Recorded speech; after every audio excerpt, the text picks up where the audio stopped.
My name is Daniil Simkin, and I'm a principal dancer. I perform as a freelancer all over the world.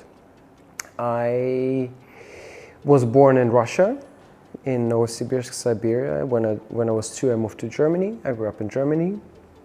I started performing when I was 5, and both of my parents were dancers. My mother taught me to dance, and from the age of 9, I was taking daily ballet class with her. So I was schooled more like a violinist or a tennis player, so to say, with the private attention of one teacher instead of going to like a communal ballet class. This was because both of my parents left home when they were 10. They went to boarding school, and they didn't want me to have the same experience, leaving home, being away from the parents in their childhood, as well as giving me the opportunity to finish a regular academic high school in Germany, to do an Abitur, so that I would have the opportunity later on to go to university if I so choose. So my mom ended up teaching me for 10 years. In these 10 years, I've done 10 ballet competitions. In a way, ballet competitions were sort of an outlet for us to meet for me to have somewhat of peers who also like studied dance and ballet, as well as sort of, ballet competitions sort of ended up being my exams, so to say, to improve your technique and to have like a moment of truth. Meanwhile, I also performed in Wiesbaden. That's where I grew up most of my childhood. First at the age of 5 as the cute kid next to my dad quite often, who was also performing there. And then eventually also as a standalone performer. And then with the ballet technique that my mom instilled into me, I would call as a ballet dancer, I would say. After that, 2 years of Vienna, where I joined the Staatsballet. It was the Staatsoper. I performed there for 2 years, from 2006 to 2018.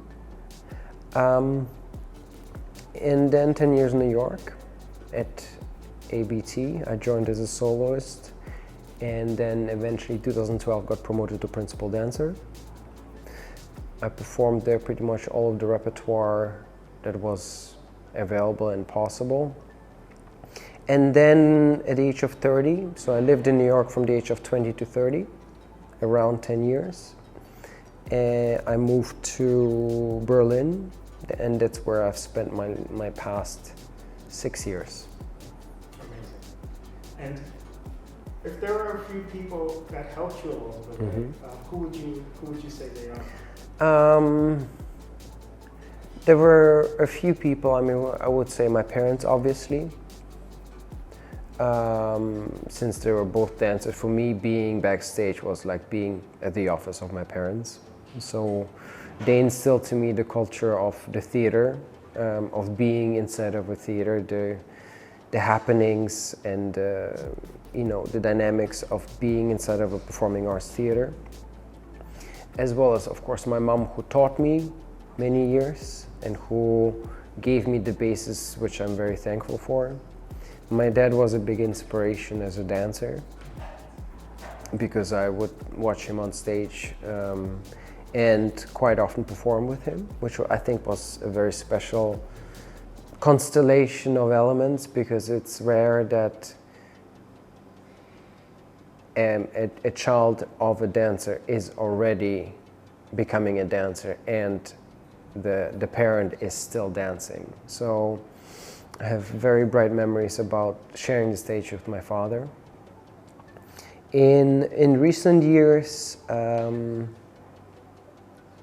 obviously there are many people along the path which support you and help you, which have formed me at EBT. There were a couple of ballet masters, Irina Kolpakova, many people whose opinion I trust.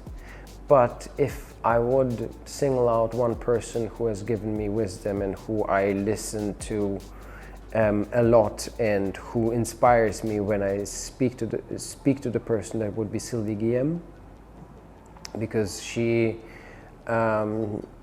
comes from a similar trajectory, from a similar professional trajectory of trying to understand your role in the institutional system and in the institutional systems.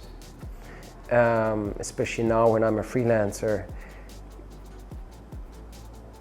it is a bit complicated to find yourself, find your artistry in the opportunities that you are given. Meaning that on the one side you have a conflict of what you want to do, what you have done, what people expect from you, and therefore trying to navigate this sort of special situation, which I am very privileged to have.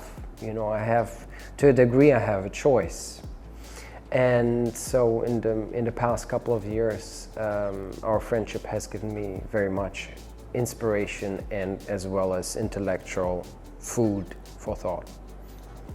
So yeah, just last piece of advice for someone who wants to achieve what you've done. I was brought up a little bit in a stoic way when it comes to achievement. Achievement should not be a judgment about yourself. Achievement is a result of many circumstances which come together. So what I've been taught and coming back to your question, to sort of trying to emulate what I've done, I try to be the best I could be with the conditions I had. Granted, I was privileged. I was privileged because I grew up in a dancer's family.